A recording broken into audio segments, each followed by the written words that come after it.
प्रिय छात्र एवं छात्राओं, मैंने आपको पीडीएफ और वीडियो के माध्यम से आपके सिलेबस में जितने भी पद्य और गद्य से संबंधित पाठ्यक्रम में शामिल हैं, उन सारी चीज़ों को बता दिया है।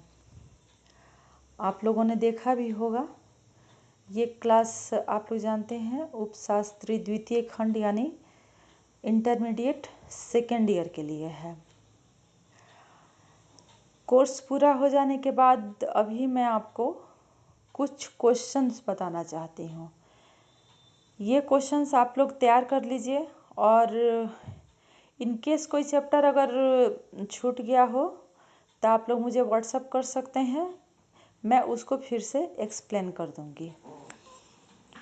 पहले हम आते हैं कहानी रोज पे, जो आपको पढ़ना है इंटरमीडिएट सेकेंड ईयर उपशास्त्री द्वितीय खंड को पहली कहानी।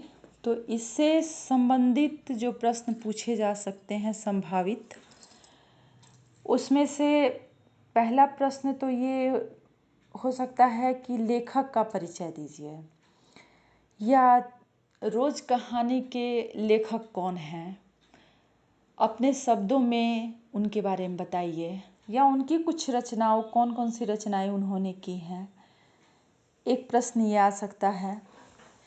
दूसरा, रोज कहानी में जो सबसे महत्वपूर्ण पात्र है मालती और खुद लेखक, तो मालती के बारे में ये क्वेश्चन आ सकता है कि मालती का चरित्र चित्रण अपने शब्दों में कीजिए। और ये कहानी, जैसा कि मैंने आपको बताया था कि अभिधा शैली में मैं शैली में लिखी गई है, यानी कि कथाकार स्वयं जो लेखक हैं वो हैं। तो इसलिए भी लेखक का परिचय महत्वपूर्ण हो जाता है, क्योंकि वहाँ दो रूपों में लेखक का परिचय होता है। एक तो जो प्रमुख पात्र है कहानी के उसको लेकर, और दूसरा इसलिए क्योंकि वो लेखक हैं इस कहानी के। तीसरा प्रश्न आपको, संभावित प्रश्न ये हो सकती है कि मालती के पति के बारे में, कि इस कहानी को पढ़ने के बाद मालती के पति के बारे में आपकी क्या धारणा बनती है। चूँकि ये एक मनोवैज्ञानिक कहानी है और यह मूलतः स्त्री मनोविज्ञान पे लिखा गया है, लेकिन स्त्री मनोविज्ञान पुरुष मनोविज्ञान से पूर्णतः प्रभावित होता है। जो हमारे समाज की संरचना है उसमें स्त्री पुरुष से हर प्रकार से जुड़ी हुई है, इसलिए यहाँ किस तरह की छवि उभरती है आपको इस कहानी को पढ़ने के बाद, क्योंकि जो चारित्रिक परिवर्तन हुआ है मालती में, उसमें एक कारण उसके पति का जो रहन सहन है, जैसे मालती को टाइम दे नहीं पाना, हमेशा हॉस्पिटल में रहना, ये एक महत्वपूर्ण चीज़ है। तो इस बारे में प्रश्न पूछा जा सकता है कि कहानी को पढ़ने के बाद आपके मन में मालती के पति के बारे में क्या आपके मन में विचार आते हैं। दूसरा, मालती के पति का नाम क्या है, ये एक ऑब्जेक्टिव क्वेश्चन हो सकता है, जो कि महेश्वर नाम है। उसके बाद से इसका एक और क्वेश्चन जो शुरू में पहली ही लाइन इस कहानी की है कि इस कहानी उस आंगन में पैर रखने के साथ ही ऐसा एहसास हुआ लेखक को कि यहाँ कोई थी क्या चीज़ की साया मंडरा रही है। दोपहर के उस सोने आंगन में पैर रखते ही मुझे लगा कि मानो किसी सांप की साया मंडरा रही है। तो ये किस सांप की बात लेखक करता है, तो ये एक प्रश्न हो सकता है आप लोग का।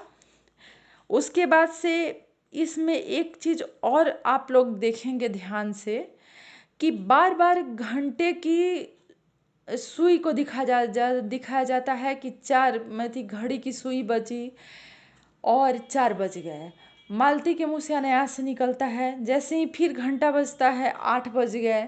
11 बज गए। तो ये घंटे के माध्यम से लेखक क्या बताना चाहते हैं पाठक को, कि ये घड़ी के सुई के माध्यम से ये किस प्रकार मालती की ज़िंदगी एक यंत्रवत हो गई है, जो कि घड़ी की सुई के अनुसार चल रही है। दूसरा ये चीज़ कि पहाड़ी क्षेत्र के वातावरण को भी ये प्रस्तुत करता है कि वहाँ लोग अनपढ़ हैं और उस घंटे की सुई के अनुसार ही वो लोग अपने रोज़मर्रा के ज़िंदगी को चला रहे हैं। तो इस क्वेश्चन को भी आप लोग तैयार कर लेंगे अपने शब्दों में, कि ये बार बार जो लेखक ने ये घड़ी की आवाज़, घंटे की आवाज़ जो सुनने का प्रकरण दिया है, इसके द्वारा लेखक का अभिप्राय क्या है, लेखक क्या समझाना चाह रहे हैं।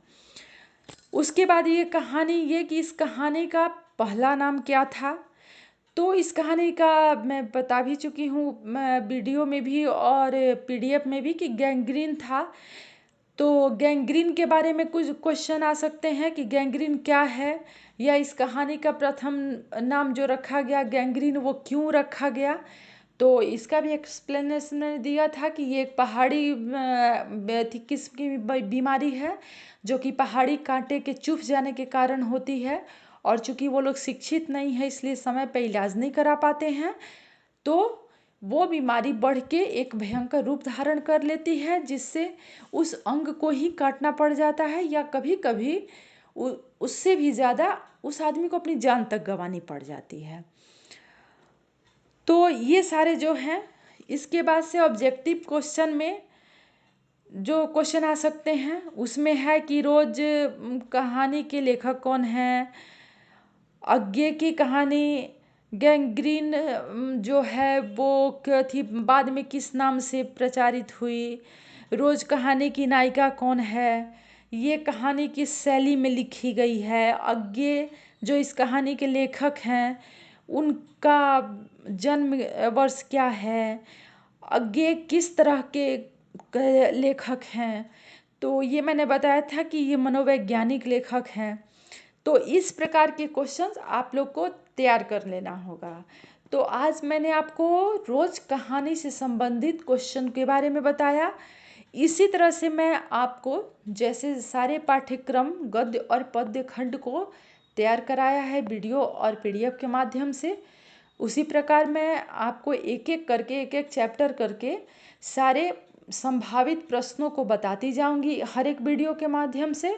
इसलिए आप लोग वीडियो को लाइक और सब्सक्राइब कर लीजिए, ताकि हर क्वेश्चन आप लोग तक पहुंचता रहे। ठीक है, अगले क्लास तक के लिए धन्यवाद।